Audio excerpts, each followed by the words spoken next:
So for today's studio session, I'm going to be focusing on using my new acrylic gouache with my artist gouache. I have Holbein acrylic gouache and Holbein artist gouache. I actually have one Winsor Newton. So the point of this experiment is to paint an underpainting with the acrylic gouache, which is permanent, and let that dry, and then paint on top of that with the artist gouache, which is not permanent, and fill in all the final details with this.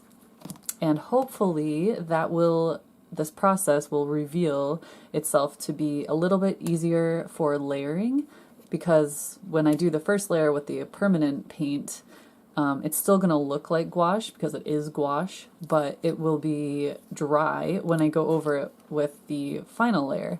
And because I chose a scene with lots of landscape texture and clouds, I feel like this would be a good approach for doing more detailed paintings with gouache in the future. So let's try it out. The first thing I noticed when I used this, I've used it once or twice before, but it's very, very liquidy.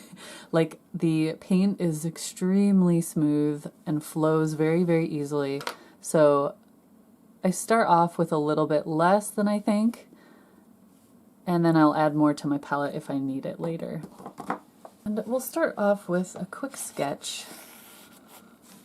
So I'll pop the reference photo up on the screen so you guys know what I'm working with. I would love to know if any of you have tried acrylic gouache and what you thought about it. Maybe if you have any pointers for me. Oh, we have some big clouds. Although I don't really need to draw the clouds in because I'll be doing opaque paint. It'll probably cover them up anyway. I'll probably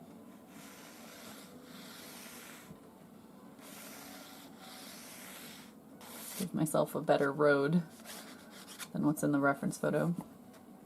I'm going to be using my 1-inch flat wash brush, which is what I prefer to use for gouache. So all I do is get my brush damp and then try to fill the end of it with an even amount of the gouache. But see what I mean with how smooth and creamy it is?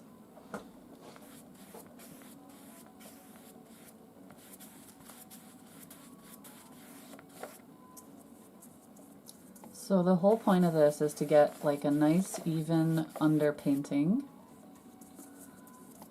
Just pretty much only thinking about it as the background tint of the painting. Like I'm not going to do all the details or anything with this. But yeah, just trying to achieve like thinking about it as if it was oil painting or acrylic and how I would layer it. Nice even amount on the end of the brush. It's going to seem like this is extremely saturated and vibrant, but that's the whole point. Like it's pretty much pure color as the underpainting, and then when I come back and do the layers on top of it, after this is all dry, I end up with, those will give me the realistic colors that I'm looking for, with this underpainting kind of peeking through in a couple spots.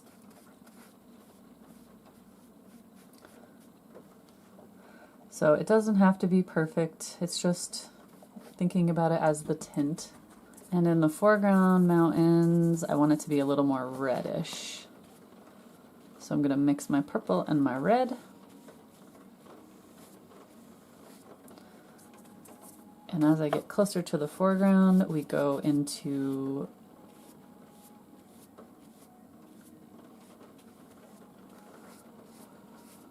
more pure red.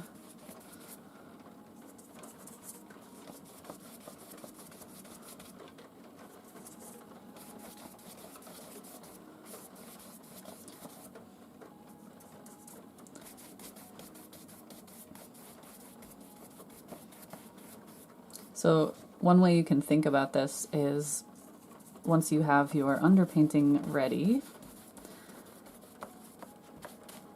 when you're painting on top of it, you can kind of consider it to be almost as if you're painting on toned paper. So you know how when you're painting on toned paper or drawing on toned paper with, missed a spot, drawing on toned paper with pastels or something like that, or painting on a toned canvas or paper, you consider the tone of the paper to be your mid-tone. So you're more thinking about adding the highlights and shadows on top of that. So that's kind of what we can do with this, which you'll see what I mean as we go.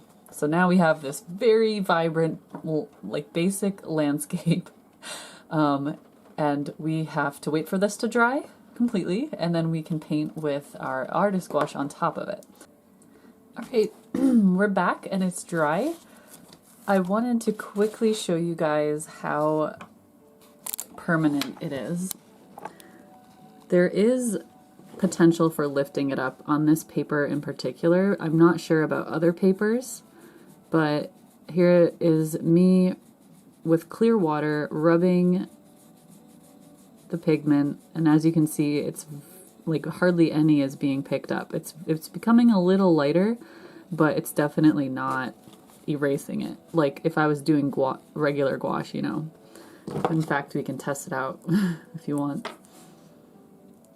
So if this is regular gouache,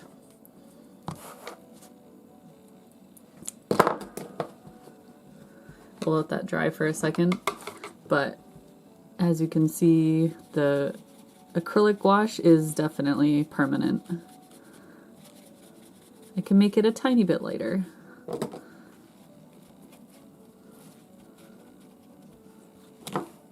The edges of this have dried, so if I come back in, it basically reactivates just like watercolor, you know?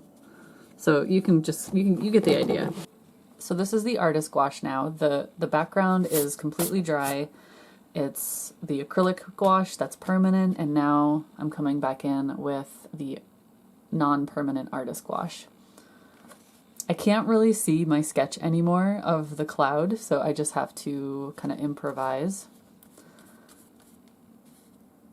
And again, I'll throw up the video on the screen so you, I mean the reference photo, so you can see what I'm working from.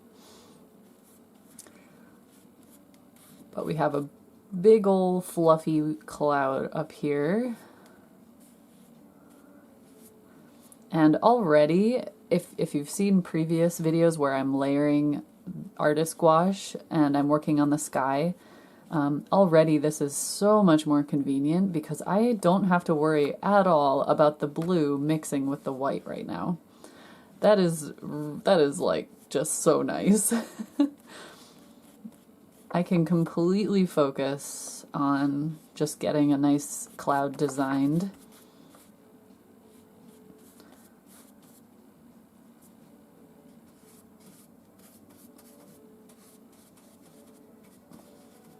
It's okay if I paint over my mountains a little bit in the distance. In fact, it's kind of useful to use this as an opportunity to kind of cut away the edge of the mountain to make it a little more crisp.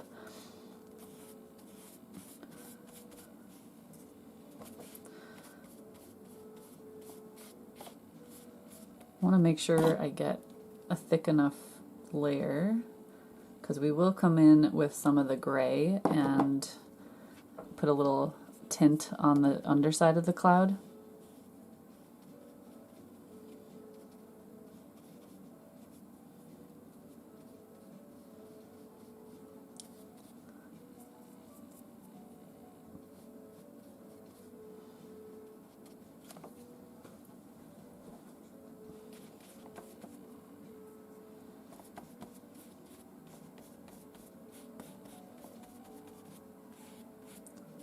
So in my recent videos, I've been trying to do mostly real-time process, and occasionally I'll cut to like a quick time-lapse version, time-lapse of whatever I'm working on.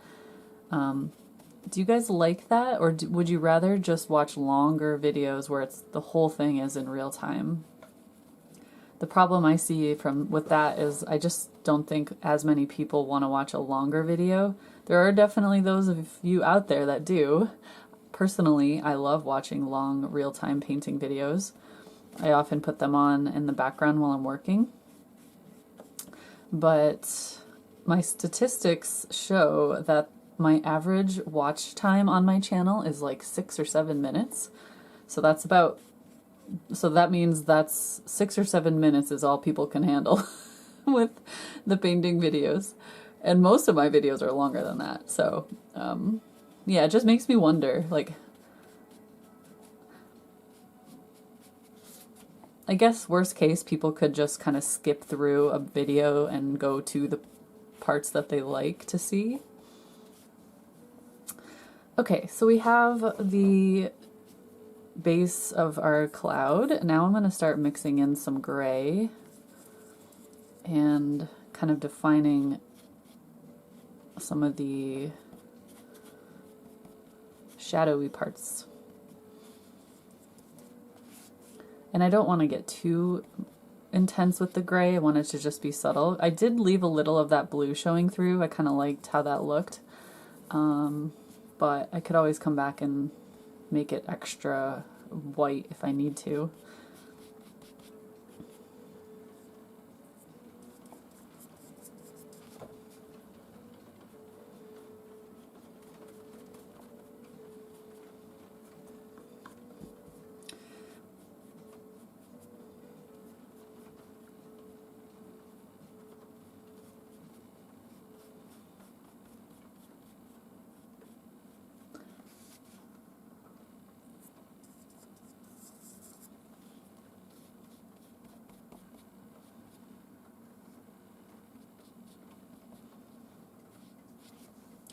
Feeling okay. I may clean off my brush really quick because it's getting really sticky. That's what the one thing about gouache is. I'm kind of constantly going back and forth between cleaning the brush off or using it when it's all sticky and getting more of a dry brush look.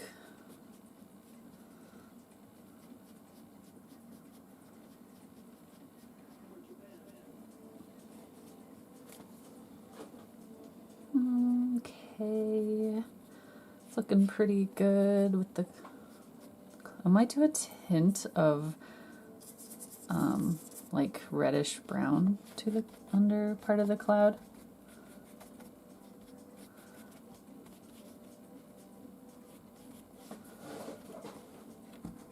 And then come back over that with the white, because the final, like keeping it really white is a little tricky. So you got to do that last pretty much in any spots that you want.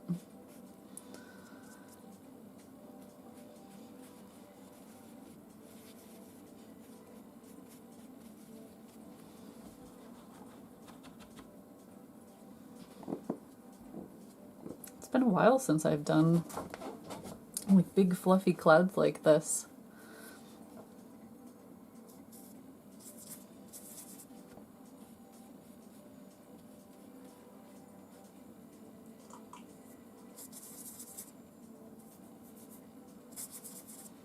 Oh, that was too much. Oh my gosh, I just totally messed up that gray.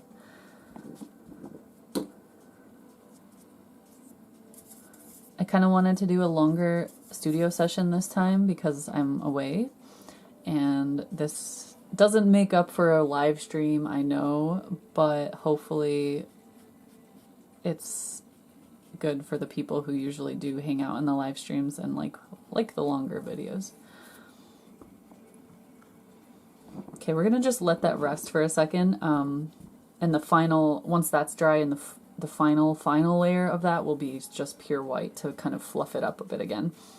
But for now, I need to focus on these background mountains. So, as I mentioned earlier, we need to knock down that intensity, otherwise it's just gonna be, it just looks way too unrealistic. So I'm gonna think about this color as my mid-tone slash shadow tone of these distant mountains. So all I'm thinking about in the next layer is, where are my mid-tone to highlights? What color are those?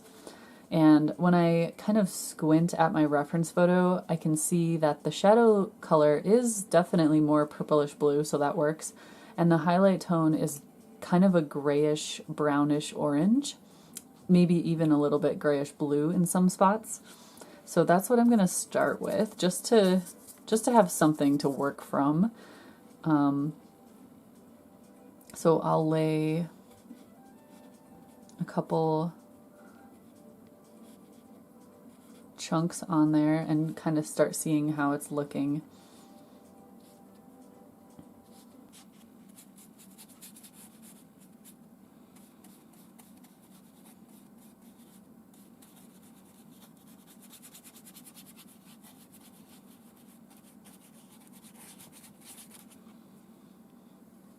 So far it's working pretty well.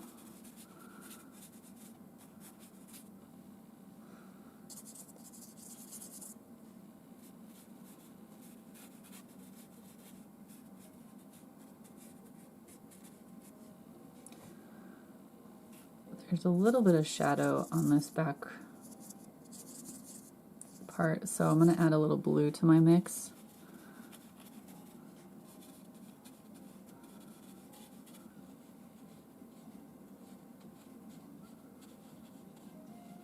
You can kind of see how transparent I'm working, and then I can always come back in with more opacity if I need it. But at least this will let some of that show through.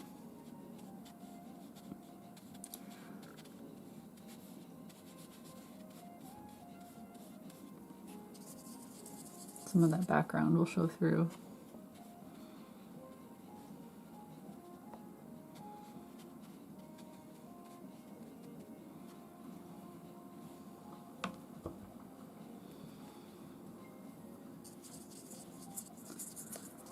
Now I'll slowly start layering up the opacity and also working with a little bit of a lighter highlight, because as I said, I'm focusing on the midtones to highlights of this. So have you guys ever seen paintings of the Grand Canyon? How a lot of times the shadows of the mountains themselves are very much purplish blue. I love that, and I feel like this strategy could work really well for that type of painting.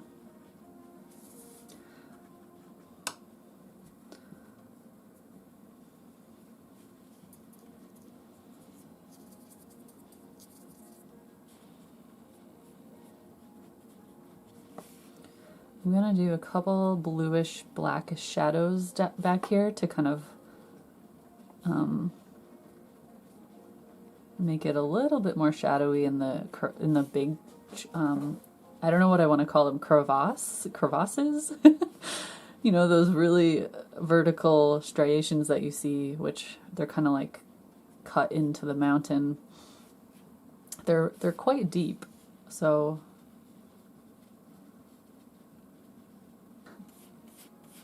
okay, so now we can do the bigger, fluffier highlights of the clouds.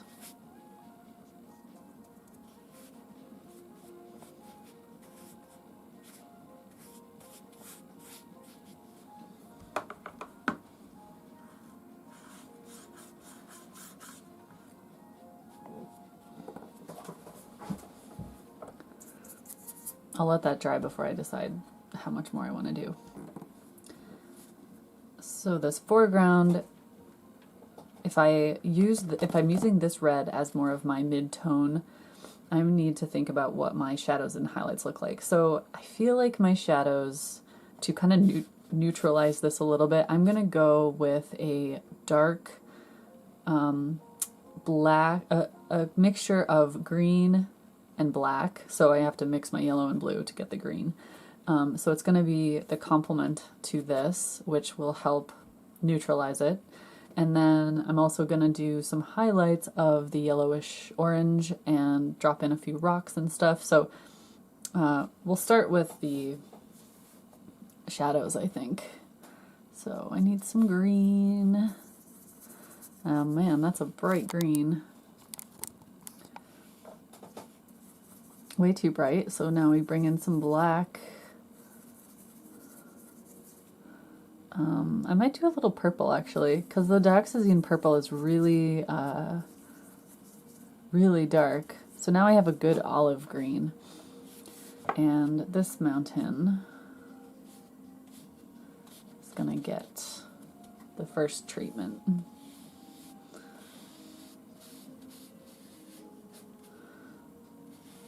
There's kind of like these hills that kind of rise and fall.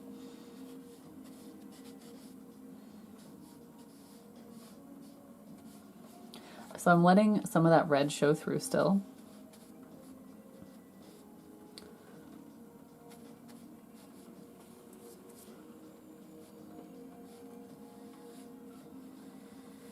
And using it slightly transparently.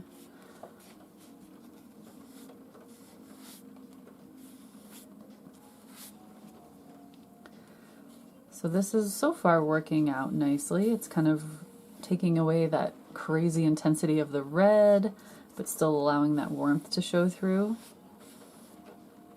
Kind of going with the same sort of dry brush thing.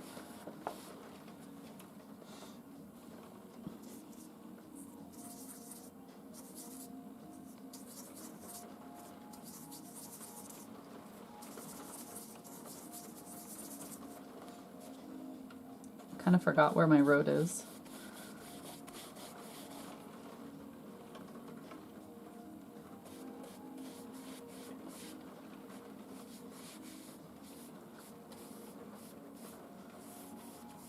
I think it's about here.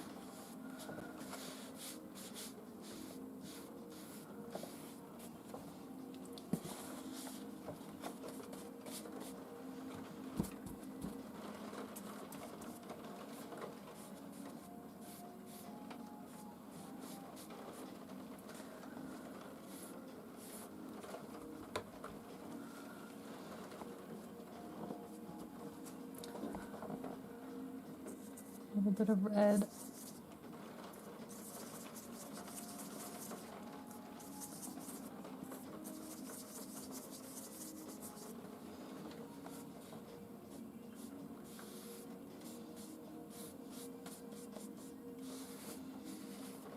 So I think that's where my road is. About there. And I'll start laying in, it's kind of a grayish purple color, so I might use my, as I mentioned, I might use the lilac and orange, so I'm going to use the lilac, but tinted with more white so that it's not quite so vibrant, and maybe a little bit of blue. So it's a very light version of itself, because it's kind of a gray, a nice gray tone. But I'm still letting some of that red show through.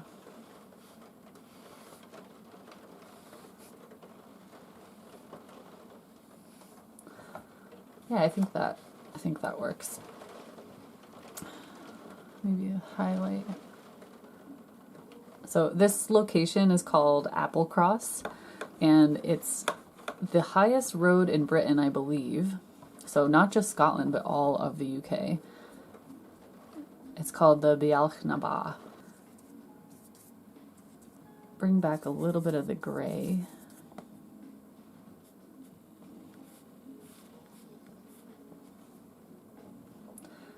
I think what I'm going to do is design these a little bit better. So this is what I do a lot, is I do something in the sky or on the ground and then let it dry, and then I'm like, no, we need it to be a little lighter or a little darker. Or change the form, you know, like just kind of go with it, let it dry, live with it for a minute and see if you like it. And I think I would rather have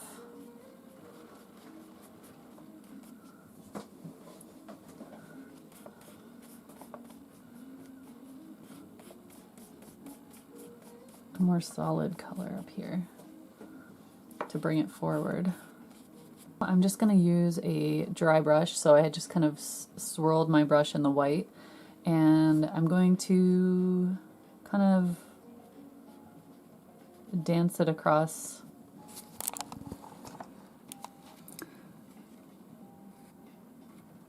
using the dry brush technique, where the brush is basically dry except for the pigment that's on it. So as I scrape it across the paper, it hits the surface of this is more of a cold press paper, so it hits that texture and is released in chunks, much more of a textured look.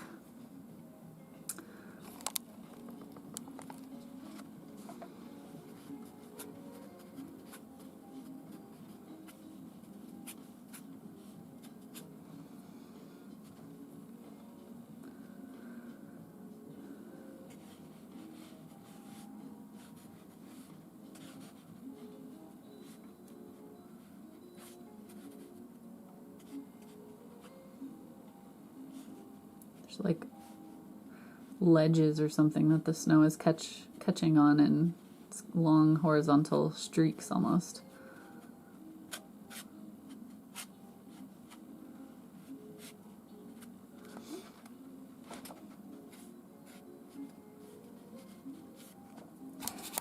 Let me zoom out. You can kind of get an idea of how it's coming together.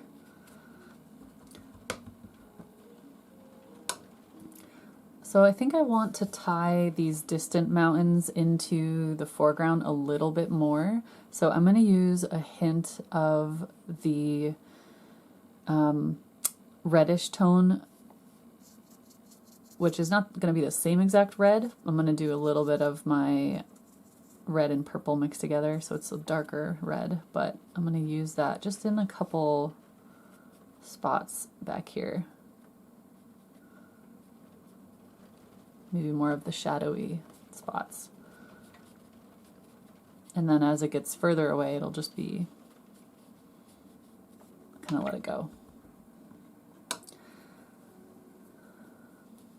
I'm trying to paint with a slightly chunkier style. Is that the word? I don't know if I always call it, say, chunky.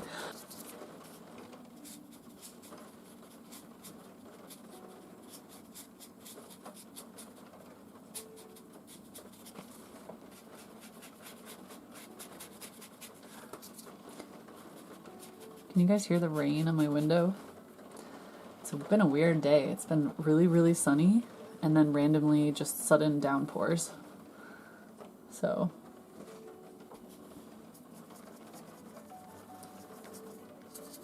it's a good thing I'm not going out.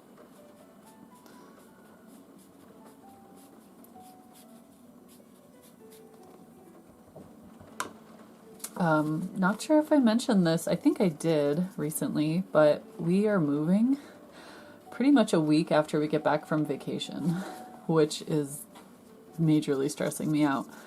And I'm really, really sad about it because I wish we could live here for many, many years, but my husband's work wants him to move, so we gotta move. But yeah, we're in the midst of packing the whole house. I'm leaving this room for the last possible moment because I, need to work and can't just work out of boxes very easily. It's stressful, guys. It's another reason why I'm just really excited about vacation, because I wish we could have gone on vacation after we moved, but the timing didn't work out that way. But I'm going to enjoy as much as I can, because I know when we get back, it's going to be pretty stressful. It's too light. Okay, so since there's way too much red showing through still, I'm going to go back in with another layer of a dry brush, and I'm going to use a bluish black.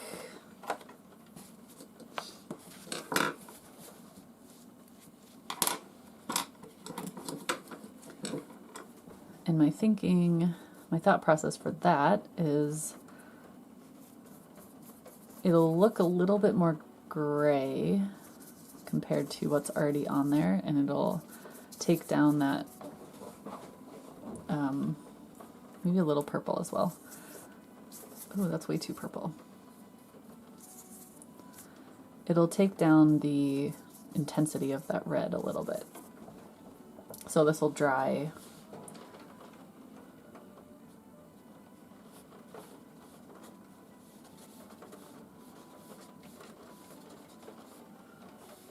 not sure how dark it's going to dry, so we'll do like a layer first and then we'll come back and see. And this, again, this is going to be slightly covered up towards the end with the warmer grassy tones.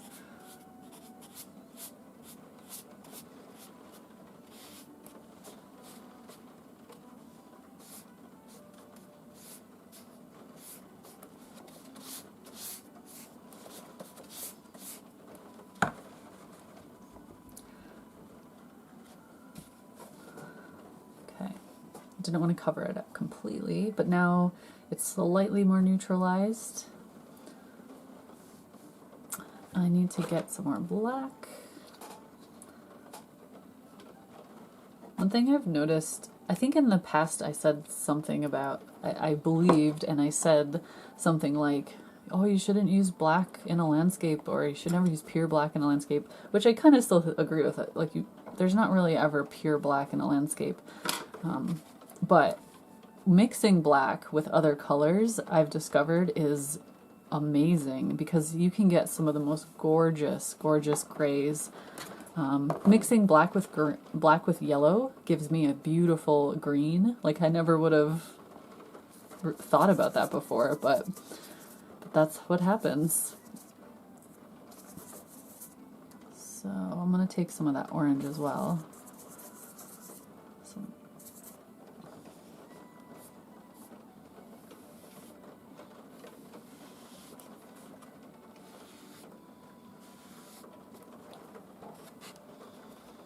So there's lots of grass. So now I'm going to work on my grass forms, and I'm just doing like quick vertical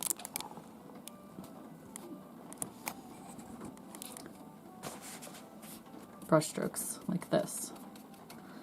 And since they're slightly transparent, like, they'll show up, but they'll be pretty subtle. But it'll cover up some of that gray. A little bit of that gray is going to show through, so it won't be like as crazy red and intense as before. Hopefully that will help.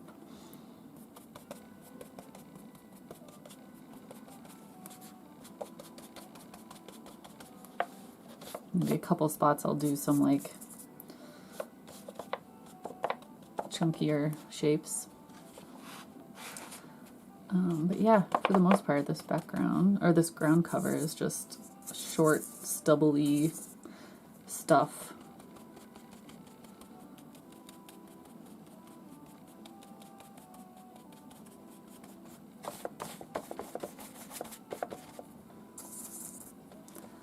And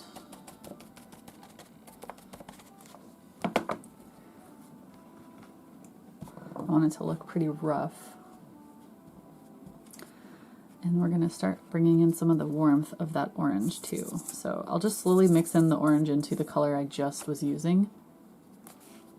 And so we'll see how dark it is. It's pretty dark still. You can almost not even see it. It's a little better.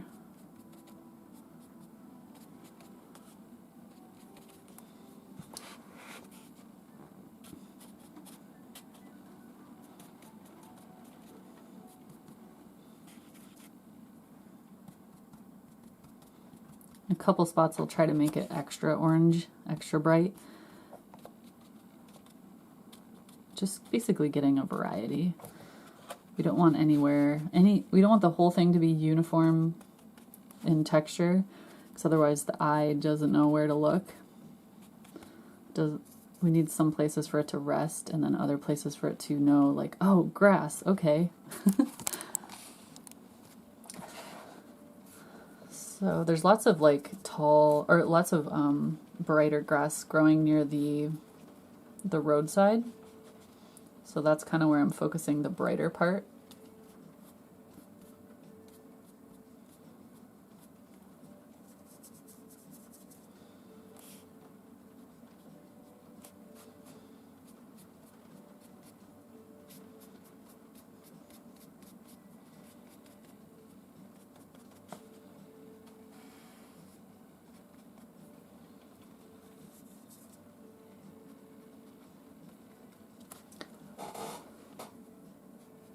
I hope this video isn't boring for you guys.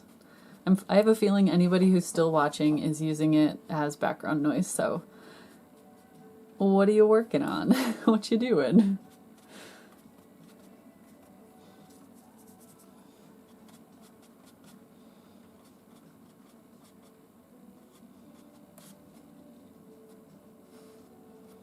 I'll definitely give you guys a new house tour and studio tour when we get into our new place and unpack everything. But it's going to be kind of hectic for the first couple weeks after being back from vacation, so please bear with me. It's a very small house that we're moving into, much smaller than our current place, so I need to get extremely creative with storage and everything. So I actually think that I'm going to be working mostly out of the living room area. I'm going to steal like half of the living room as my studio. And in the nicer weather, there's like this enclosed patio outside, so I'll be doing a lot more painting outside, which is actually kind of nice to think about. It'll be like studio work, but I'll be outside. So yeah, I'm trying to look at the bright side because I'm really sad about moving, but I need to get over it. I need to just move on with life and make the best of it. So that's what I'll do. Okay. Feeling pretty good about where it's at now. I'm going to do a little bit more white in the sky. I think I may just use it straight out of the tube though. Oops, that's black.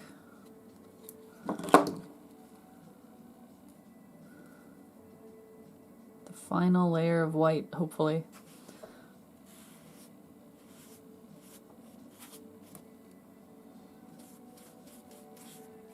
Just need a couple like highlights on the clouds. It always amazes me how much the color changes from being wet to dry.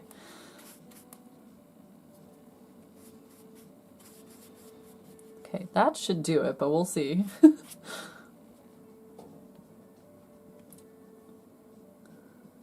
Just wanted a part of it to be like a little bit more, to like come forward a little bit, so hopefully that'll do it.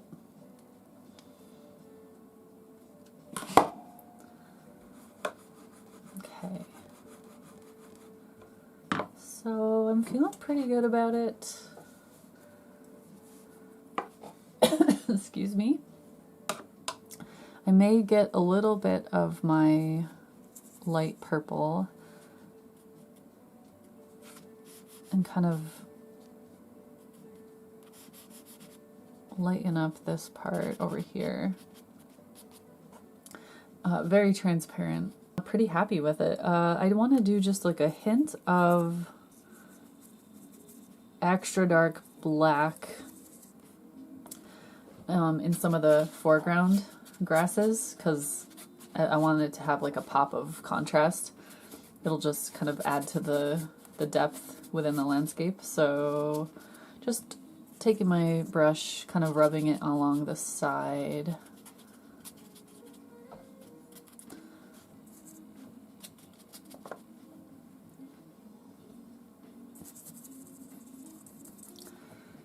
It's a kind of a purple and a black mixed together with a tiny bit of red, so it's not pure black, or not pure purple, but it's really dark. One of the tricky parts about gouache because it dries matte. I think that's part of the reason the darker colors tend to dry lighter. Because you're just left with pure color. There's not really a reflection or anything, and if you use anything lighter than black, it seems like it dries lighter. So if you want like a really, really dark color, you have to use it almost straight out of the tube. Clean up the border of this with some white acrylic.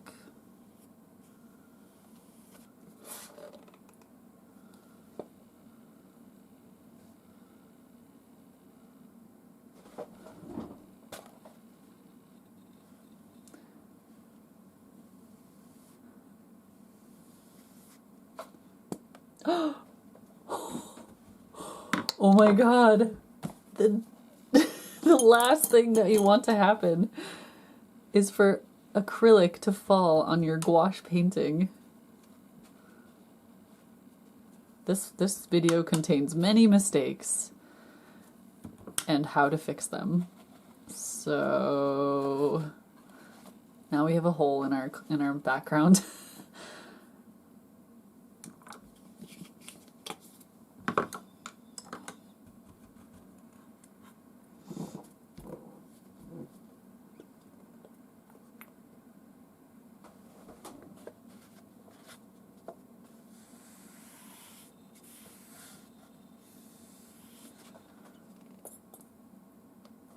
This is why we can't have nice things.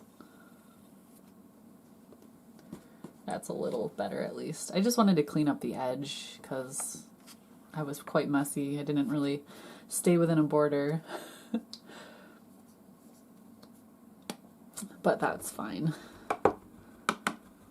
Let's try to fix our little mistake.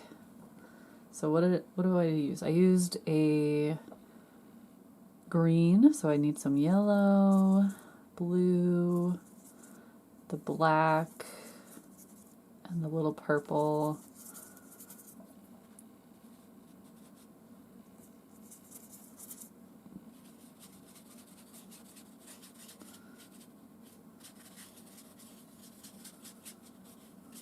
Okay, and we'll have to see how that dries, because of course color matching is really difficult with gouache. When you're trying to match a color that's already dry. Guys, thank you so much for joining me. I will see you again soon.